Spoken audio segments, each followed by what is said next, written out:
નમસ્કાર દર્શક મિત્રો, હું રાજેશ પટનવાડિયા રાષ્ટ્ર સેવા ન્યૂઝમાં આપનું હાર્દિક સ્વાગત કરું છું। સમાચારની વાત કરીએ તો ડેડિયાપાડા તાલુકાના નવા ગામ ખાતે સેવા સેતુ કાર્યક્રમનું આયોજન કરવામાં આવ્યું હતું। કાર્યક્રમમાં ભરૂચ લોકસભાના સાંસદ મનસુખ વસાવા, ડેડિયાપાડા વિધાનસભાના ધારાસભ્ય ચૈતરભાઈ વસાવા, ડેડિયાપાડા પ્રાંત અધિકારી શ્રી, ડેડિયાપાડા મામલતદાર શ્રી તથા ડેડિયાપાડાના ટીડીઓ શ્રી ઉપસ્થિત રહ્યા હતા। મધ્યાહન ભોજનના સંચાલકો પાસેથી 15% કમિશન લેવામાં આવે છે તેવી કેટલાક લોકોએ ગંભીર રજૂઆત પણ કરી હતી।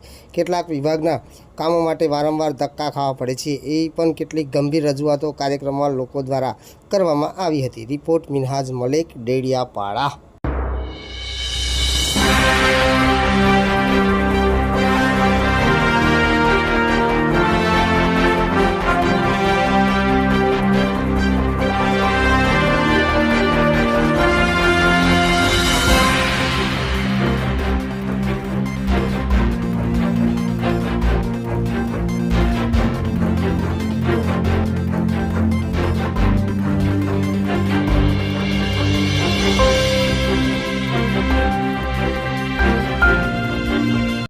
નવરાત્રિના તહેવારમાં સૌથી ઓછા ડાઉન પેમેન્ટમાં આપની મનપસંદ હોન્ડા ટુ વ્હીલર વસાવો અને મેળવો આકર્ષક ઓફરનો લાભ। લક્ષમ હોન્ડા, પટેલ ચાલી, SBI બેંક પાસે, ડેડિયાપાડા।